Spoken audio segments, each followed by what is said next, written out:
G'day friends and fans, welcome to Dave Talk Stuff, Ukraine War Update for the 30th of June 2026. As we look around the map, we do not see many strikes. As you all know, Ukraine rarely admits to any strikes and restricts news on said strikes and social media. So we have to look to other sources. And of course, that makes a lot of people out there cry. Well, if you don't want to be informed, if you are so enamored with Ukraine, good news, everyone. You could join the Ukrainian army. Oh, wow. Just right now, the map updated. The Russians just started a fresh attack on Sunni. Fresh airstrikes on Sunni.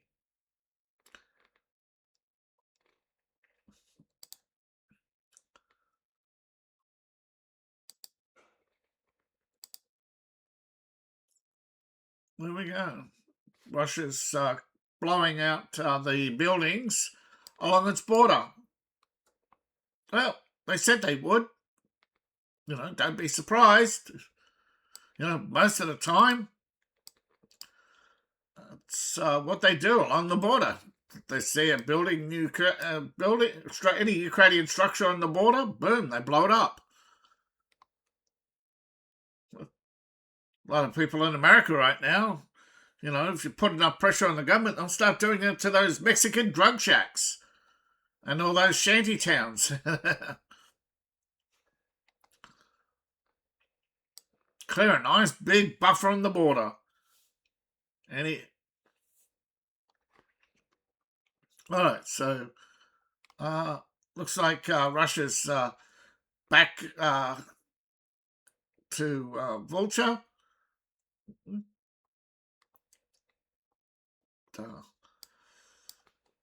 It's like Kupiansk. They can't let it go.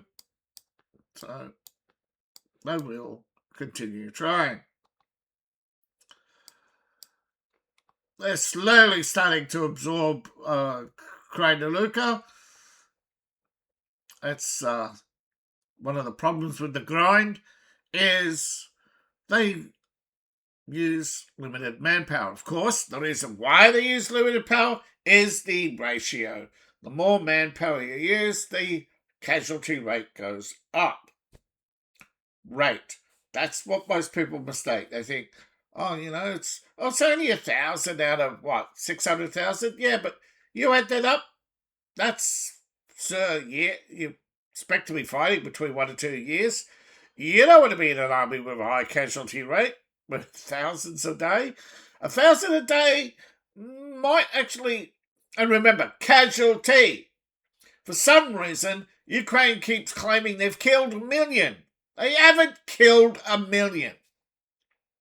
Unless they're meaning their own citizens. This is the problem people forget. The murder rate goes up, usually during wartime. It's not less killing, there's more killing. There isn't less crime, there is more crime. Black marketeering being the biggest, of course.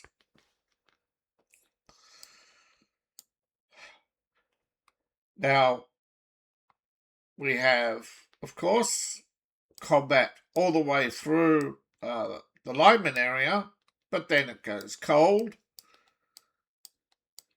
till we get to Kostakovia, and then it heats up again. Kostakovia isn't that active today. Russians are mostly consolidating their gains, clearing out unexploded ordnance. Probably also doing a lot of maintenance work, bunkers, bunkers, tunnels, trenches. They all get messed. They all need to be fixed. They don't. They don't fix themselves. And of course, they're consolidating a position along the front, trying to more push than, yeah. Most of this is about pushing the Ukrainians back. And remember, from the Russian point of view, they believe that it is the superior tactic and by superior tactic, inflicts the least amount of casualties on their own forces. And remember, most are casualties. It's genuinely believed up to 70% of those who are shot survive. Then they go through a 1 to 7 grade on the wound. 1, why didn't you get back up and keep firing? 2, okay, you're all right to lay down now. 3, why aren't you laying down now? 4, I know you have to lay down, you can't get back up. 5, well, you're going home. 6, you're going to be permanently injured. You're going to be permanently scarred. And 7, I'm sorry about your arm, son. Or leg. We're not prejudiced. But that is the way it goes. Now, Ukraine, they just go 1, 2, 3. And they count the bullet holes. You got 3, you get more time off than if you have 2 bullet holes. And if you have 1 bullet hole, you don't get any time off. And that's not a joke. That's the sad reality of the Ukrainian army right now. You can see protests if you want to, but they're outlawed. Oh, another fresh activity. Russia's. I liken Russian attack to the flight of the bumblebee. You don't know what note's going to come next, but it's definitely going to be higher or lower, and it's definitely going to be all over the place by the time you look at the sheet. You're not going to get a pattern. They are deliberately avoiding patterns so that the Europeans sitting there with their little supercomputers going beep, beep, beep, beep, beep, up, boop, and can't come up with a pattern on the daily Russian attack plan. And in case you're wondering, yes, activate every radio on the front line every time so that when a Russian gets its fire control, no one knows which Russian got the actual orders. But generally, I understand that the longer a conflict goes, it has its own rhythm anyway. So when the Ukrainians see activity, they get ready. When they don't see activity, then they get to stand down. And of course, it's the same on the Russian side. When the Russians see Ukrainian activity, they're going to be a little bit more alert, going to get ready, keep each other from doing something stupid. But most of the time along the line, you can see it, there ain't that many points of activity out of, how many? 30 divisions, 32, 38 divisions. You're going to say, oh, there's 142 points of contact out of 38 positions. That means all of them. No, but don't forget within those divisions, there's lots of squads, and most of those are not. And then you'll see, oh, wait, yeah. So you got all these squads. You got hundreds of squads. Yeah, they rotate. They don't. Most of the time, it's just to make sure that someone doesn't do something stupid like think they're going to go for a walk around behind your lines here. So you have to spread your lines out. And you've got multiple lines. Particularly with the Ukrainians. The Russians love to go for a walk. They love it. Good old 30-mile hike into the back lines. Plant some drones and come home.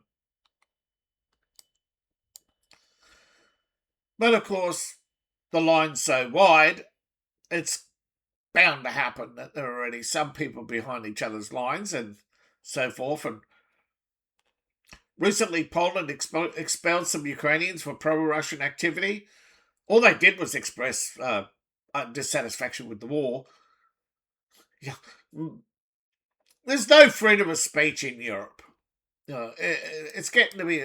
They keep talking about fascism, and yet they're acting like fascists.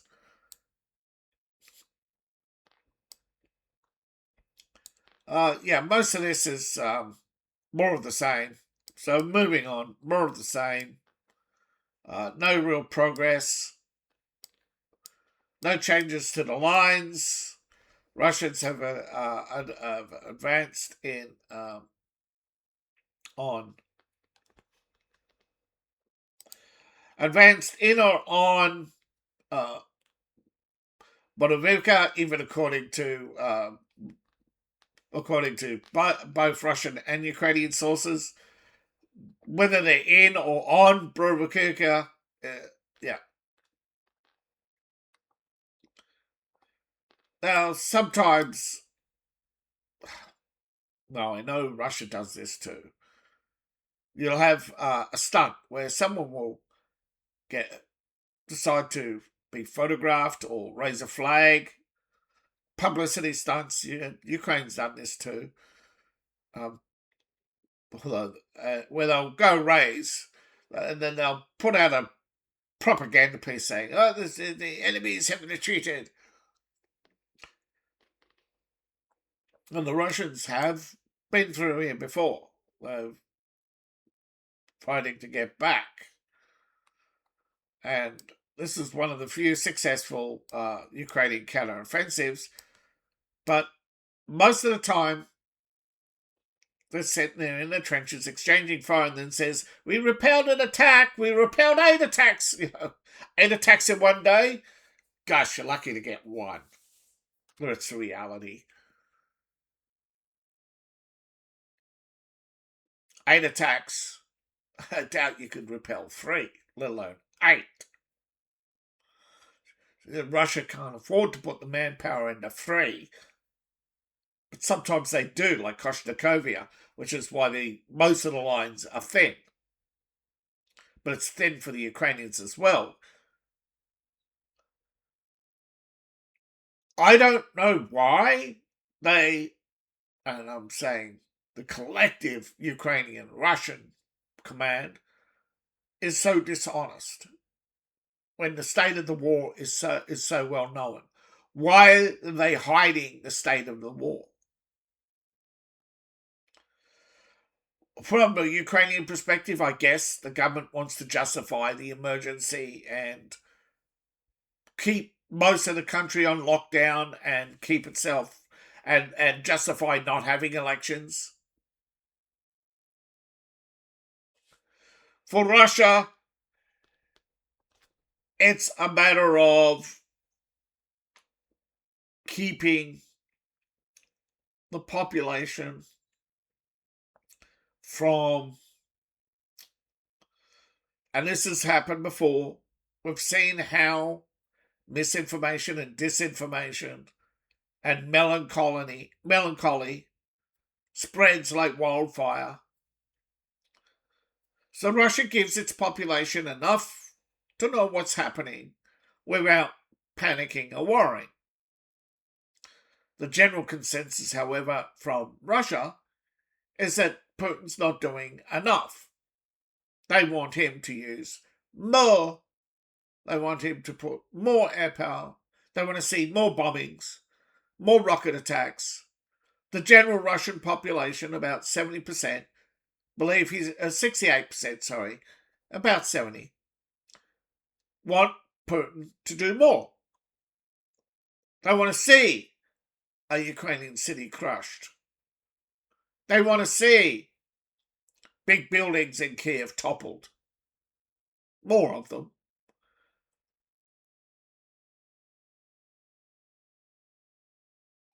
Now, Putin has justified this by saying, yes, things are difficult. Yes, there are fuel shortages. That was bound to happen. It's within the safety margin. Most of the problem is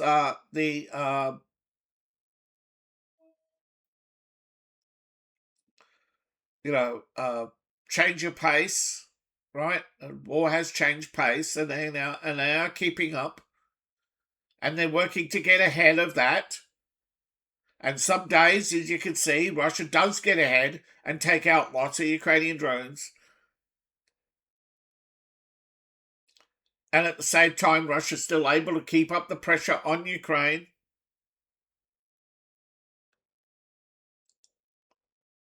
For Europe, the war, it's not just about spending money, selling weapons, although France has decided to sell licenses, you goddamn French. We just want passive income, you fucking morons want passive income. Boomer mentality. Oh, but passive income's the best. We can lie on the beach. Yeah, but then you have no future technological development because you've sold it all. You're morons.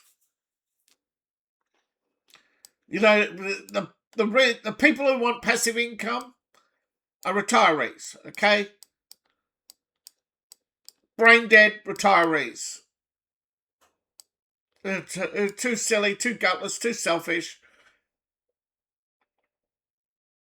Yeah. Selling technology off for licensing. Yeah.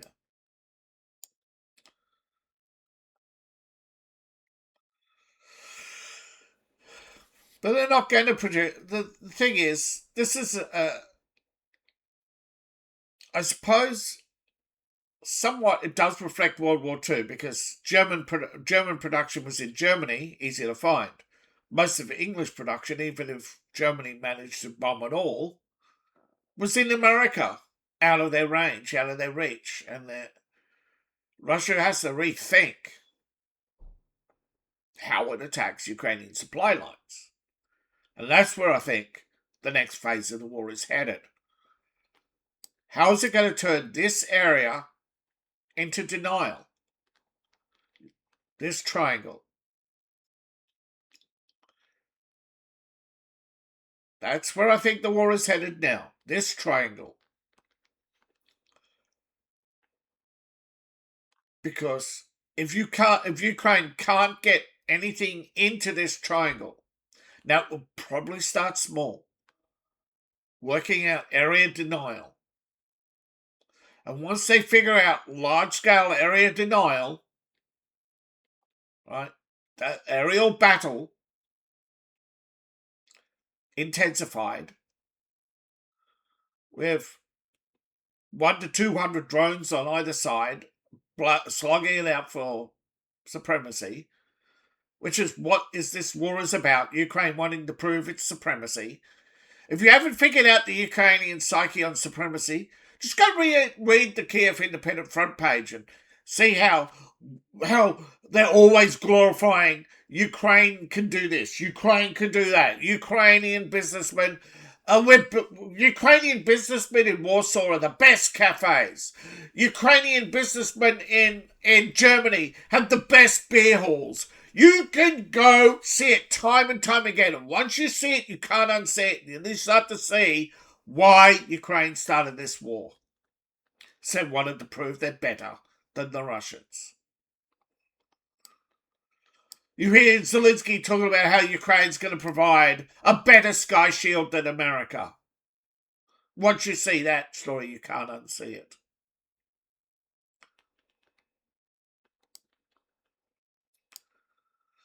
How's Ukrainian Sky Shield working out for Q8? Oh, it's not. Didn't stop those drones, did it? Those 8 Ukrainians got expelled, by the way. The last thing, yeah. So we got 154 drones. Quick reminder, this channel is sponsored by you, the viewing audience. Empire Valves. That's empirevalves.myshopify.com. If you'd like to support the channel, and that I would greatly appreciate, you can buy a coffee mug, latte mug, a travel mug, a stainless steel water bottle, and they're all themed based on my writing. Now, one reason why, and we see this every month, a new system, a new drone, a new missile. See, Russia is catching up. Every time Ukraine changes its tactics, Russia catches up. They could shoot down bombs. Do you imagine World War II the outcome of World War II if the Germans had precision flak? They were working on it. Too little, too late.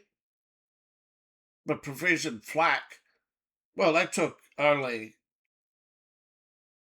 gosh, it's been that long since 1943. But yeah, this is the birth of radar. Precision flak. Programmable shells to set the precise timer to fly up and explode, sending a a cloud of shards in pretty much in a lateral expanding donut to basically carve up. Now,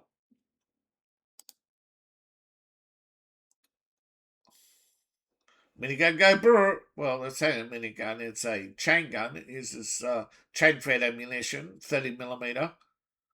And you can see it's using AI target identification.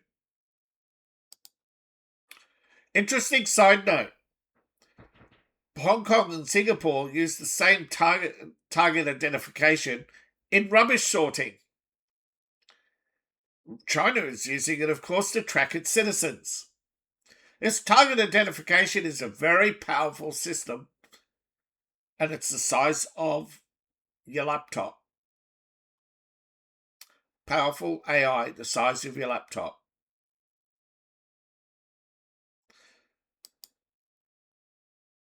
Now, probably some expert will say that they're a powerful AI. They don't have to be that powerful as an image generator.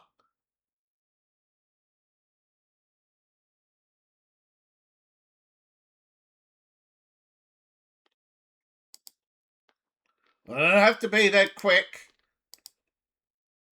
They don't have to They don't have to nano banana a video in 3 seconds. They just have to roughly identify a series of shapes and go, it's a drone, not a bird. Kill it. Now, as drones start to get closer and closer to birds, that's where you get object identification through secondary sensors like radar penetration of the object. Oh, this object is man-made. Blow it up. Just has to be that simple. That's also another area where it won't. God, these ads I have, fucking hate them. They're getting ads every minute. It's getting ridiculous, the amount of ads on YouTube. But yeah, as you can see, it's got a fine motor control. They call them step motors to basically increment the steps like fraction of a distance. It's the same motors that you control that are used in hard drives, just on a bigger scale. There are electronic warfare operators, of course, target confirmation, make sure that they don't shoot down drones they've launched. But as the war intensifies, as drones get faster, target drones, yeah. Now the AIs are trained on target drones that resemble enemy drones, like this. The long range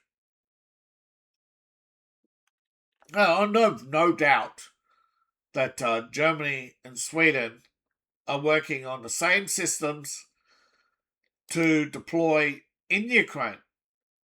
And they're going to deploy airborne target identification as well. Program drones to go out and find tanks, for instance. But yes, jet-powered drones did, been finally confirmed, 3 jets. 1 during takeoff, 2 being towed, were shot down by drones.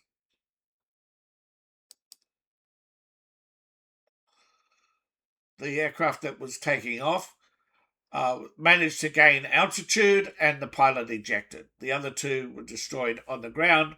No idea what happened to the 2 pilots there. But at least 1 pilot did eject. That is true. Now, yeah. So 154 claim, 154, but they don't show you the strikes.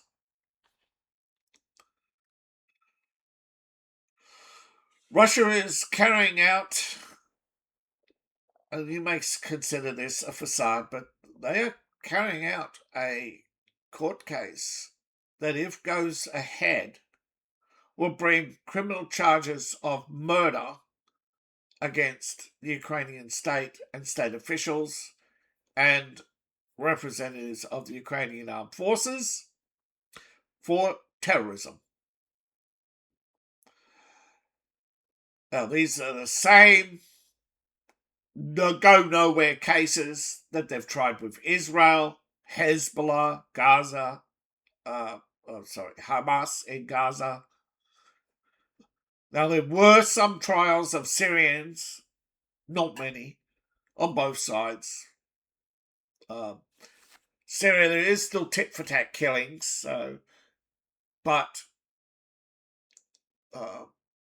I do believe this will be another go nowhere case. The UN does not want to open this can of worms because every country is sitting there secretly going, what if it's me next time? What if it's my country that goes on trial? And they turn around and say, well, you voted for this, and they'll find a way to get their revenge, trust me.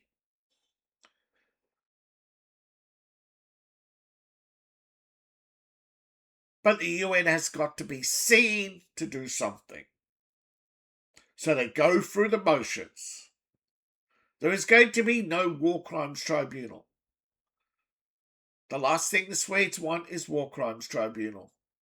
Whether it be reminders of the past, present, or future, they will eventually slowly back off from pushing for it. The last thing the UK wants is another. What if Serbia levels charges? At what point is there a statute of limitations? Is there any statute of limitations? At what point are people not responsible for the actions of others? So this is the problem with the UN, is that they always want a show trial, but they never realise the long-term consequences where future generations can be held responsible for actions they didn't commit and have no control over. Just because someone wants revenge for their granddaddy getting killed. Because generations back then would neither enact justice, or the acts were so common that there's no way to have justice. Like, how do you have justice for slavery when so many people were enslaved? And some of the slaves turn around to become slave owners. Or that the majority of slave owners weren't white, and not even in America. But the whole point is, at some point, the UN is worthless, useless, uninterested in justice, uninterested in peace, uninterested in democracy. It merely serves itself. Now, whether or not you want to say this is just Russian disinformation, this is deep anger. And if you don't recognize the deep anger, if you don't recognise the huge disappointment in the system they helped create.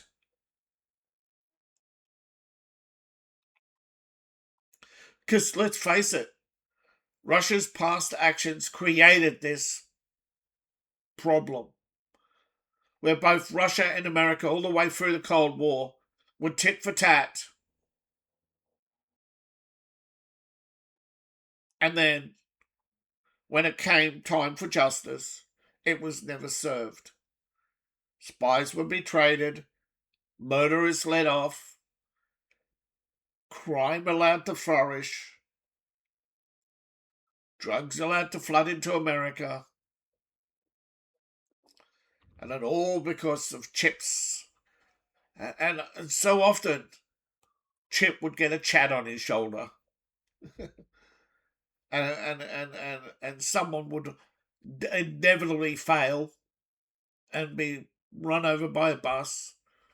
There's always the joke, tell me what street corner to stand on, I don't want a shotgun through the window of my house. People knew what was really going on in espionage. Murder incorporated. And it wasn't Carter who put it into it was Reagan. Carter always gets credit for shutting down programs, but he merely drove them underground. He took them off. It was Reagan who shut down all these. Because Congress was interfering in operations beyond their purview, believing that oversight gave them field command. And that was the biggest problem in Vietnam and the Nicaragua and others, where congressmen want to grandstand, get a name for themselves, so they stick their foot where it doesn't belong. And instead of getting a boot up the arse, they get cheered on. Because it's a spectacle and people love spectacles. That's why this has been cheered on. It's a spectacle. It gives us something to do. Keeps these UN-minded twats out of the hair of the people who are really running the show. Which is why we're going to shut it down. You will never get... The UN's there to absorb all the hate, all the spread and circus. It's there to keep you distracted. It's not there to serve justice or democracy. And if you think Russia's getting what it deserves, maybe. But so is Ukraine then. So is Sweden, Germany. All these heat waves. They happen every summer. It's only 33 degrees. And if I told you why the sun is so intense, you won't believe me. See, it's called the UV index. And I will tell you, all the clear skies, by making the skies cleaner, you're allowing more UV through. So instead of having an index of 13, you have now 16. Each point, you do not want it above 10. You've cleared the skies. Clear skies, more radiation. Less radiation deflected. But they don't want solutions. Because they took the air conditioners out of hospitals. Not even ceiling fans. And while they're trying to tell you it's all about greening, no, it's about their failing economy. Because every saving goes into the Ukrainian war. People died, thousands died, so they can save money on pensions. Because they can't honour the pensions they've promised, so they let people die in the 50s and 60s. That's why they've done nothing about heart disease. More heart disease than ever. More women are dying from heart disease than ever. And feminists want you to get a job and work to your death. Why? So there's more resources at the end of life for them, because they don't have to work hard. They're already in wealth and privilege. See, your death is profitable. Your genocide is profitable. Funeral homes, trans surgeries. Every trans surgery is at least is tens of thousands of dollars. All the drugs represents millions of dollars a year. AIDS, billions of dollars a year in drugs. Your genocide, bad pharmaceuticals, cleaning them up, would double their cost, but not and reduce their profit. Admitting there's bad vaccines would reduce the likelihood of people taking vaccines, so they can't admit that either. Your genocide is profitable. That's why Russia doesn't want Western goods anymore. They'd rather have shitty Chinese goods than Western goods because you don't care. You don't care about yourselves. You don't care about others. You all want to bleed. You all want to be bleeding hearts. Well, you should have deported every bleeding heart liberal to Canada. Let them suffer the consequences of their own actions. Should have stopped bailing out Canada 20 years ago. Trudeau would have never come to power. The right is sometimes just as bad as the left because the right will bail you out to go, ha ha, I bailed you out. But now they've learnt nothing because you haven't inflicted it and allowed them to suffer.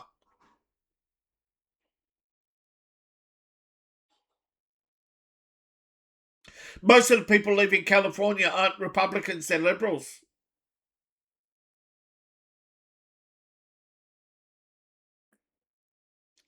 It's reflected in the polling. It's reflected in the way that Dallas and other areas turn blue. All of them California arrivees.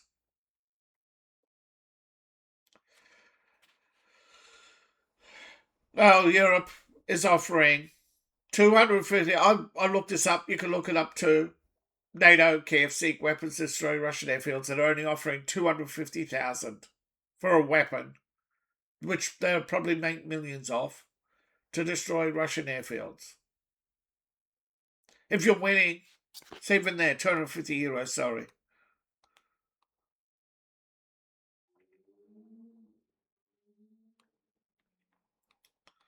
It sounds good on paper, but when you realise engineers routinely make six figures.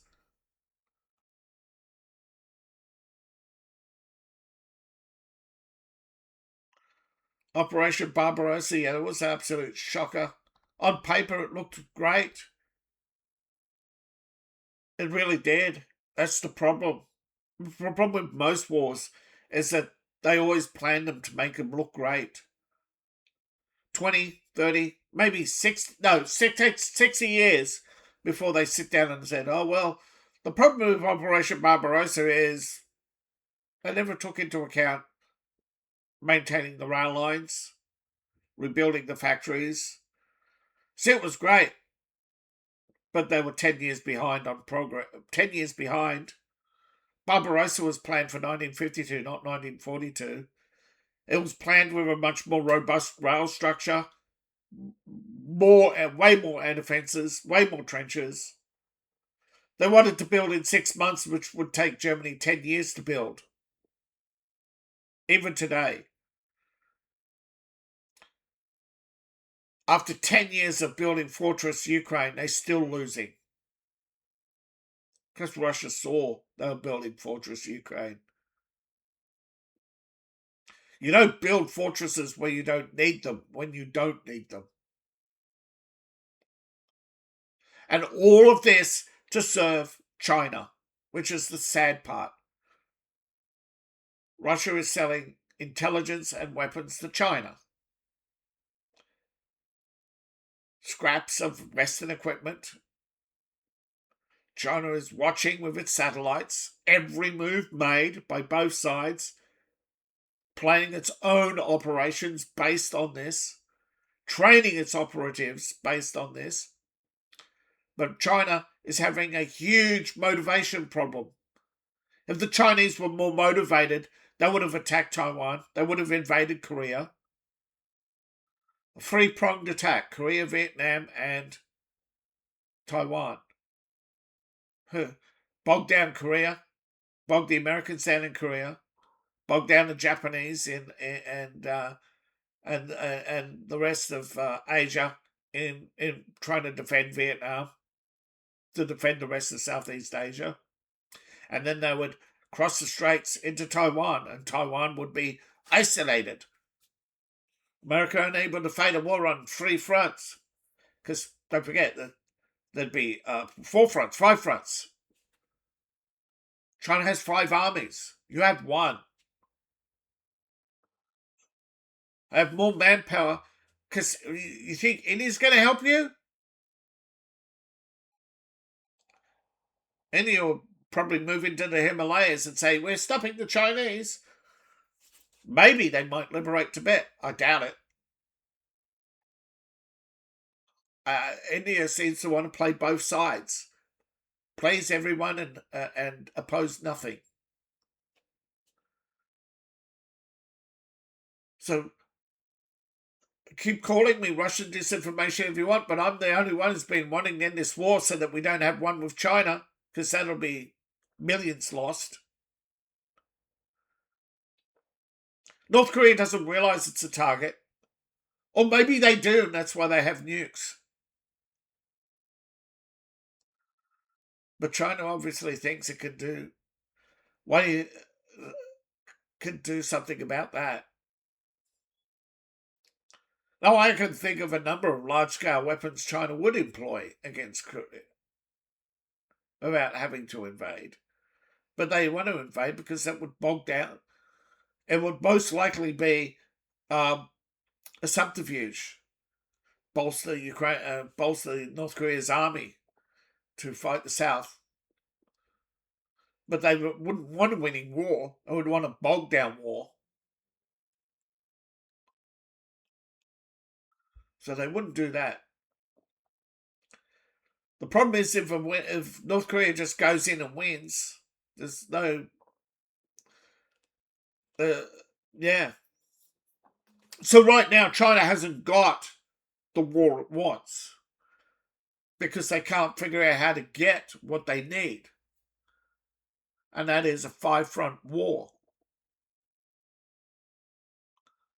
Ukraine, Iran, Korea, Vietnam, then Taiwan.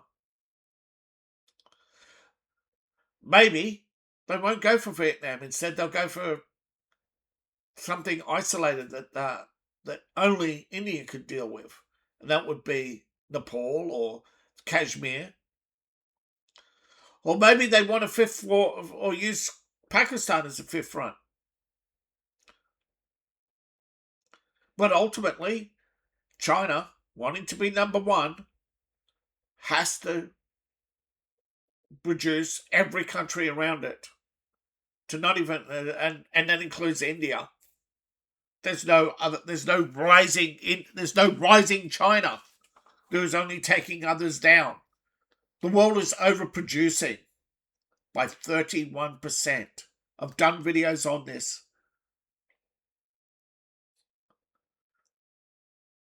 Productivity is over. We are overproducing, and it's only going to get worse as AI companies. BYD, I think, is on the edge. Whether they survive, but depends on how many of its competitors crash first. But that's how it's going. These wars are to absorb manpower, to absorb the ideas, to make sure we know everything about every weapon before China pulls the trigger. China has this mentality that it's incomprehensible that to them to make any move without knowing the outcome. Which is why Xi's always looking so confused, because the outcomes aren't what he wanted. Aren't what he was told they would be. Winter gas shock, that depends on how many ships America gets out of port now, doesn't it? Because it takes weeks for delivery. But is Ukraine interested in a direct Russian conflict? So is China. More than Ukraine, in fact. So remember, Ukraine was sponsored by China and abandoned by China during the early days of the conflict. It became the European War in 2020, and the hot war started in 2022. But Germany is talking about conscription. Denmark is openly talking about a European Sky Shield in conjunction with Zelensky. France is looking to license its weapons productions to Ukraine. There goes there goes your technology, France. France is killing itself. And all we can hear from the do-gooders is helping others. See, this is what happens when people don't own anything. They have no value. They have no value for other people's property. All you can think about is democracy. Because you think it's the greatest thing since sliced bread.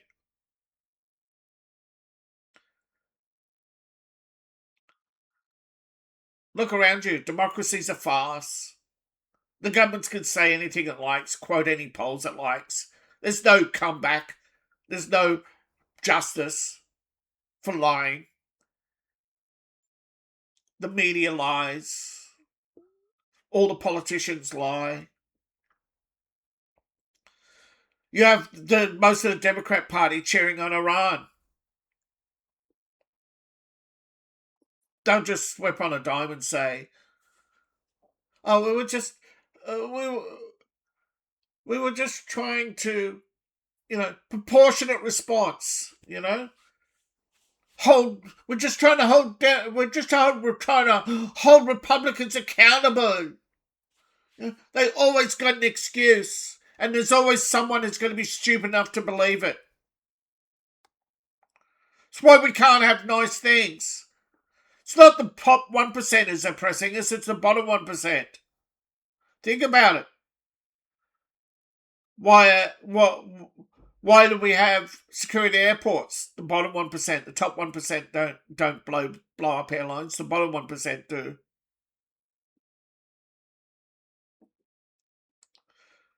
Who keeps talking about hate speech laws and floods social media with hate? The Democrats, the left, in general. Everything to them is name call. Everything that is reduced, they reduce everything to name calling. Now, Ukraine is not that interested in a direct conflict from Europe. No. They want American troops. China wants European troops. China wants Europe subjugated first. They want to isolate America. Because America can't lash out if it doesn't have foreign bases in the Middle East. It's all about reducing the number of bases, slowly isolating America. They can't defeat America head on. It's like Russia facing an existential crisis. If US went against Russia in Ukraine, Russia might consider using nuclear weapons in limited strikes. Now it's all over, but yeah, just front page YouTube, all over YouTube. Every Ukrainian channel is, yeah, they're all saying the same thing. Even the pro-Ukrainian channels. Russia's advancing in multiple fronts. This map, and some people have pointed out other maps. Yeah, I know other maps exist, but I don't have a subscription service. Those maps are subscription service maps. They're live maps. I do thank you for pointing out that there are other maps. Thank you. Yes, they cost money. I don't have money. I'm not a champagne socialist dilettante like Hassan Piker.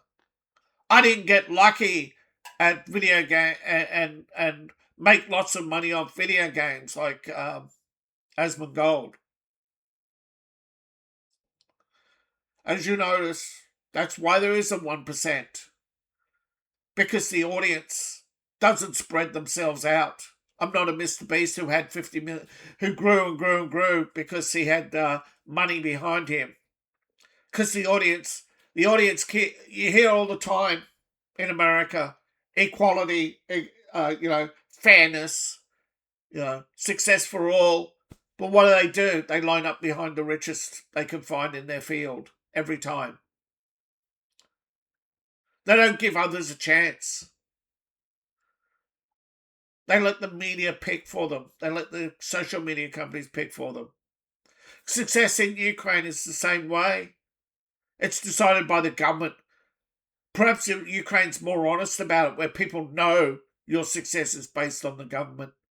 Everywhere else, people seem to think it's a free market. That's not true. And you know it's not true. The success of Amazon, government contracts. Success of Microsoft, Apple. The list goes on. All government contractors.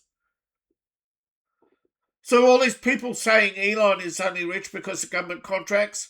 What about the rest of them? Apple phones. Apple is only alive. Apple as a company is only alive today because the US government made Microsoft fund them. Apple was bankrupt, gone, finished as a company. No, another company was forced to prop them up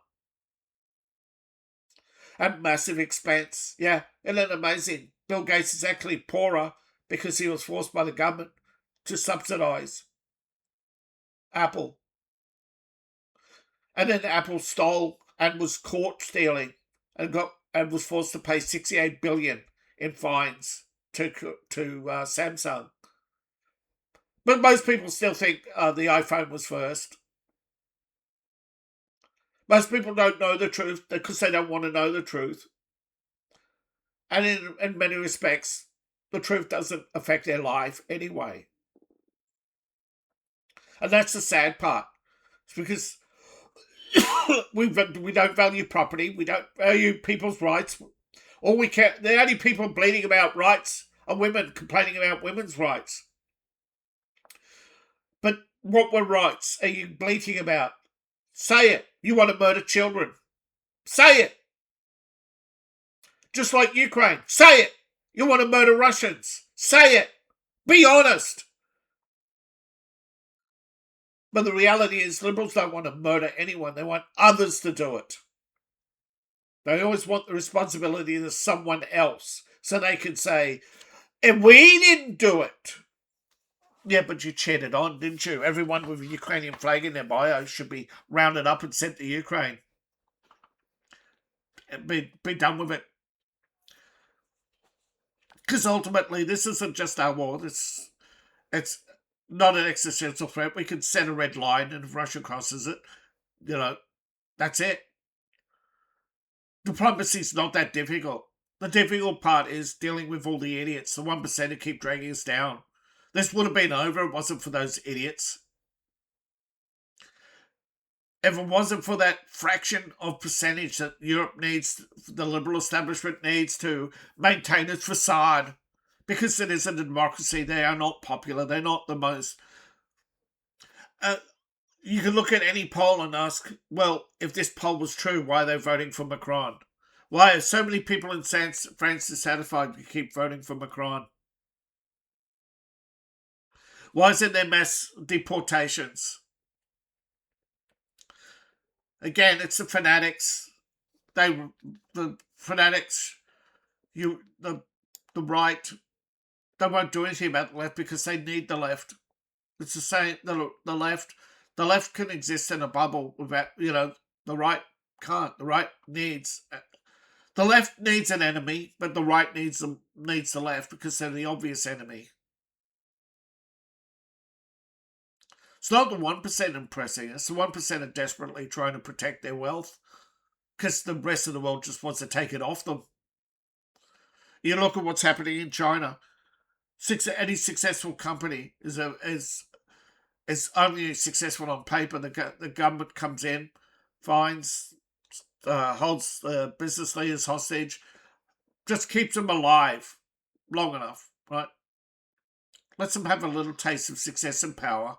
But then the government officials come in, just help themselves to the wealth and success of others.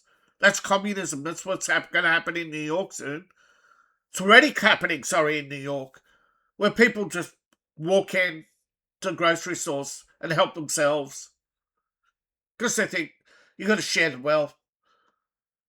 You're oppressing us by not feeding us.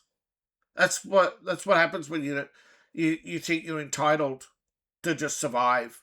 Anything to survive other than hard work, right? So the Ukraine war is exposing the worst in humanity in so many ways.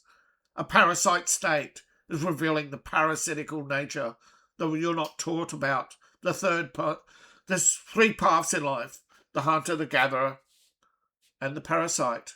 And more people are choosing the path of the parasite. The third party, your third party provider, your middleman.